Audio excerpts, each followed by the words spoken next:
નૈઋત્યનું ચોમાસું છે એ ભારતની અંદર ક્યારે પ્રવેશ કરશે? કેમ કે અલગ અલગ મીડિયાની અંદર પણ આપ જોતા હશે કે હવે ચોમાસાની વાતો ચાલુ થઈ છે, હવે ચોમાસું નજીકની અંદર આવી રહ્યું છે, આવી ચર્ચાઓ થઈ રહી છે. ત્યારે આ નૈઋત્યના ચોમાસા વિશે આપણે સંપૂર્ણ માહિતી આપવાની છે. સૌપ્રથમ તો હું આપને જણાવી દઉં કે આમ તો મે મહિનાની 15 તારીખ આવે એટલે ભારતની અંદર ચોમાસાની શરૂઆત થવાનું ચાલુ થઈ જતું હોય છે.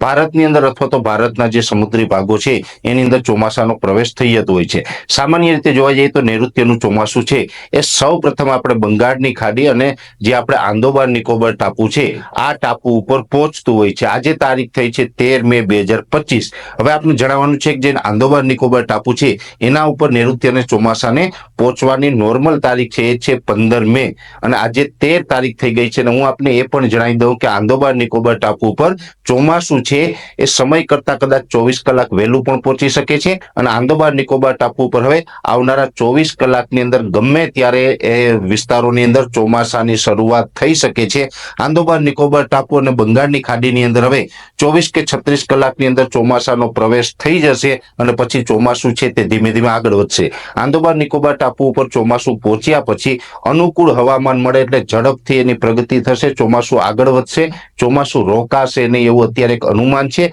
અને એ ચોમાસું ત્યાં આંદોબાર નિકોબાર ટાપુ ઉપર નોંધાય એના 15 દિવસ પછી ભારતના જે જમીની ભાગો છે એ જમીનો ભાગો પર 15 દિવસ પછી ચોમાસું પહોંચતું હોય છે. એટલે કે આંદોબાર નિકોબાર ટાપુ ઉપર ચોમાસું આવે એના 15 દિવસ પછી ચોમાસાની શરૂઆત છે એ કેરળમાં થતી હોય છે. કેરળમાં ચોમાસાની શરૂઆત થાય ને કેરળની અંદર ચોમાસાની શરૂઆત થવાની નોર્મલ તારીખ છે 1 જૂન. એટલે આ વર્ષે જોવા જઈએ તો મેં આપને જણાવ્યું એમ કે 15 તારીખે જે આંદોબાર નિકોબાર ટાપુ ઉપર ચોમાસું પહોંચવાની સંભાવનાઓ છે એમાં કદાચ 24-36 કલાક આગળ થઈ શકે છે અને ત્યાંથી ધીમે ધીમે ચોમાસું આગળ વધશે. એટલે ધીમે ધીમે જે ચોમાસું આગળ વધવાનું છે ને 15 દિવસ પછી એટલે કે એક્ઝેક્ટ 1 તારીખે ચોમાસું છે એ કેરળની અંદર પ્રવેશ કરે તેવી પૂરી સંભાવનાઓ છે.